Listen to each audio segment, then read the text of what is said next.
Julia Moretti was twice sent home by doctors who thought she was only suffering panic attacks. Now she's a quadruple amputee, having narrowly survived sepsis. I have never had a panic attack in my life.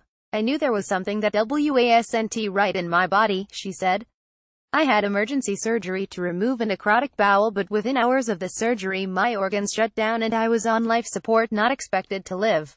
My hands and my feet weren't viable, so they had to amputate all four. That was in April 2013. Julia, 59, was in a coma for 9 days and spent a further 8 weeks in intensive care. Related articles: young couple who spent $30,000 on sick puppy vow to never give up. The invisible dangers of living in a former meth lab. Cancer survivor Roxy Jachenko blasts disgrace ex-hockey hero. Cancer scammer. 8 months of rigorous rehabilitation followed, as Julia learned to walk again and drive in a modified car. I didn't want to be someone sitting in my lounge room with a rug over me for the next however many years I had to live. Driving has been my escape, she said.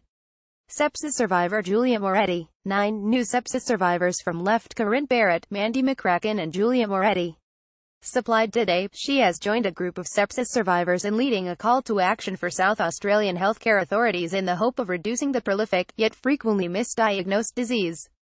The women are lobbying for mandatory protocols and treatment guidelines for clinicians in the hope of achieving quicker diagnoses and treatment of sepsis in hospitals and GP clinics.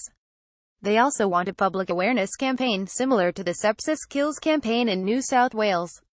Sepsis, commonly referred to as blood poisoning, is the life-threatening condition that arises when the body's response to an infection damages its own tissues and organs. A common condition like pneumonia, a urinary tract infection or the flu can lead to sepsis, which can in turn result in septic shock, failure of multiple organs, and death. Julia says her case highlights the need for clinicians to be more alert to the risks and signs of sepsis, which are often not treated promptly enough. I do believe that I would not be sitting here today without hands and feet if I had been diagnosed the very first time I went to the hospital, she said. It needs to be a priority now because clearly too many people are dying. Kelly Alexander was in a coma for a week and eventually lost her legs after contracting sepsis. Supplied: millions of people around the world die of sepsis every year. The director of the Australian Sepsis Network, Professor Simon Finfer, said the statistics in Australia are difficult to quantify because sepsis is often omitted from medical notes. Sepsis has been classified as a garbage code, which means when someone's cause of death has been given as sepsis due to pneumonia, the death is classified as being due to pneumonia, he said. A conservative estimate is about 15,000 ICU-treated episodes of sepsis each year, causing more than 3,000 deaths, similar to the number of lives lost to breast and prostate cancer. Despite how common it is, 6 out of 10 Australians have never heard of the disease. Most Australians don't even know what sepsis is, let alone what to look out for, Professor Finfer said. We see people arrive at hospital who are severely ill but thought they just had a bout of the flu. Despite advances in modern medicine like vaccines, antibiotics, and acute care, sepsis takes the lives of almost 1 in 3 people who contract it. Fiona Gray has made it her personal mission to create better awareness for sepsis. 9 News. Fiona Gray, 38, went into septic shock after spending almost 12 hours in an emergency department in July 2015. Although she is grateful she survived, Fiona has questioned why sepsis was not detected earlier and why broad-spectrum antibiotics were not administered sooner. They put a phone up to my ear for me to say goodbye to my husband, and at that moment I didn't know if I was going to wake up, but I do remember saying to myself, if I do wake up, I'm going to fight, she said. And that's exactly what she's doing. Fiona has made it her personal mission to create better awareness for sepsis to help save lives, prevent ongoing injury and reduce the economic burden of the disease. I couldn't believe that I'd never heard this word when it's something that kills more people than breast cancer, prostate cancer, she said.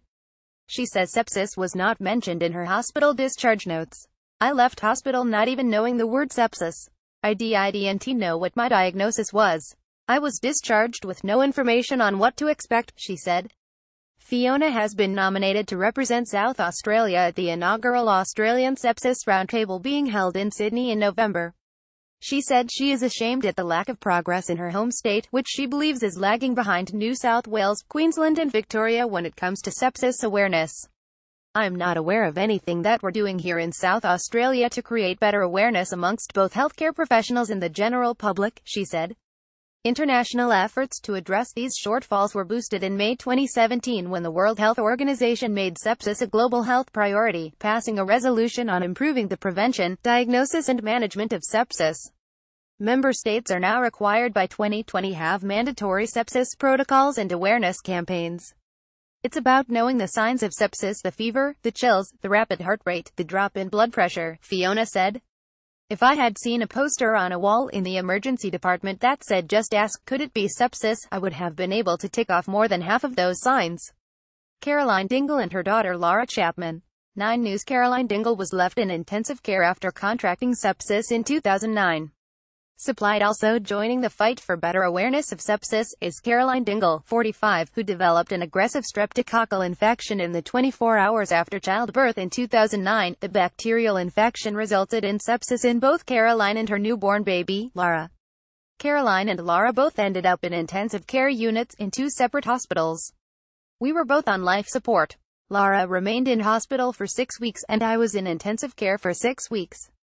They needed to amputate both my legs below the knee to save my life, she said. Caroline's baby Laura was in intensive care after her mum fell ill. Supplied. Caroline Dingle developed an infection after childbirth which led to sepsis. Supplied. She missed the first 6 months of Laura's life while she was recovering in hospital. It's very emotional looking at photos of Laura in hospital lying there with tubes coming out of her and knowing that I wasn't there with her, she said. It was really hard, after having been quite an active parent, to become quite disabled and unable to care for my children in the way I was used to. Looking after them. The mother of 3 says doctors initially thought she had swine flu and it took 48 hours before sepsis was identified. Sepsis wasn't considered to be a possibility until they had ruled out other options, she said. Caroline Dingle lost her legs to sepsis. Supplied. Caroline believes there needs to be better education and awareness of sepsis in hospitals. There is an increasing number of sepsis cases, so it is concerning that they're not being picked up earlier, she said. Hospitals do an awful lot of education at the moment about a range of issues, and sepsis should be up there as one of the big ones, particularly staff in emergency departments and also GPs. Every hour does make a difference, and the sooner you're treated, the greater the chance of a full recovery. Kelly lost both her legs to the disease. Supplied. Kelly Alexander. 9 News. Another South Australian sepsis survivor, Kelly Alexander, 41, contracted pneumococcal in August 2009 and went into septic shock. They made a phone call to my family to come in immediately and say their goodbyes, she said. The mother of 2 was in a coma for a week and lost both legs below the knees. Sometimes I forget what happened to me because I still feel my feet 100%, and obviously it's a reminder every morning when I put my legs on and go about my day, she said. It does get frustrating because I wish I could do more with my boys, but I give everything a go. I love being a mum. Kelly said it is upsetting to hear how many people are losing their lives to sepsis. For everyone I hear who has died of sepsis, I actually get quite emotional because I think that could have been me. I know how close I came to dying, she said. Copyright 9 Digital Thai Limited 2017.